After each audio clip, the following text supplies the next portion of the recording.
Everything in Vail is about a next step for an artist. And often that involves a debut of some kind. I myself made my last debut in my last performance on this stage doing Twyla Tharp's Sinatra Suite. It was just a moment when I thought I need to take a next step even as I was finishing dancing. So this season, there's a host of debuts happening. Everything from Calvin Royal III doing Reflections in D by Alvin Ailey for the first time, Joseph Gordon taking on Apollo by Balanchine, that iconic role, Sarah Mearns, Balanchine's famous solo Elegy, which is so rarely seen. It's just an opportunity that we take every year to give these dancers a next step. Throughout the course of the solo, Joe as Apollo develops his strength. He becomes more and more sure of himself, from the playing of the lute to dancing, but he still has much to learn. I'm a principal of New York City Ballet, and growing up at SAB, I've watched this ballet for probably 15 years. It's definitely a bucket list role and a dream, so I'm thrilled. It really is a dance about exploration and about growing up. When we grow up, we have to fail, we have to fall down, we have to get back up, we have to try again, and there's that evolution built into the dance. Heather was just saying to us, Balanchine used to always say, there's no rush, you're in heaven. There's just another cloud. And so these tidbits of wisdom, these anecdotes, it's like being connected to the source, which is the special part of, I think, this festival and being able to work with them. It just creates an atmosphere where you don't really find that anywhere else.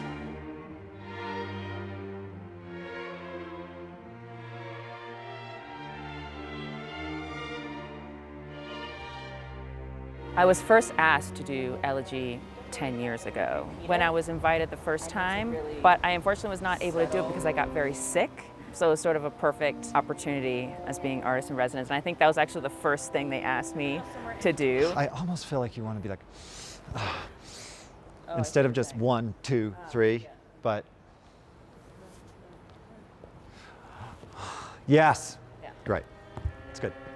Okay.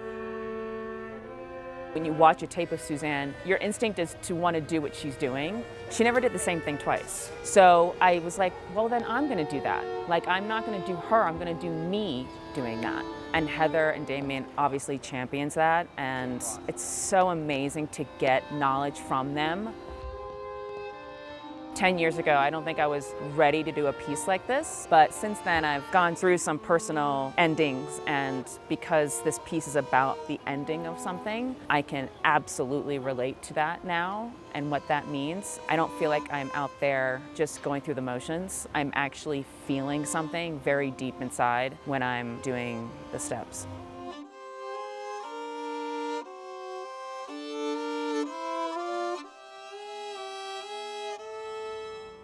Damien reached out a few weeks before coming to Vail, and he said that he had this beautiful solo that he wanted me to perform by Alvin Ailey. He connected me with Masazumi Chaya. We had a bunch of rehearsals in New York together, and it was just so wonderful to be in the studio with him and learning the soul and essence of the piece.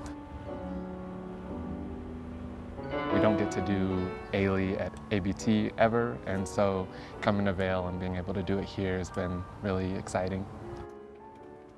When I hear the music, it's kind of like it takes me to another world, and being on this stage with the nature surrounding me and the cool breeze, it just comes to life. It feels really magical.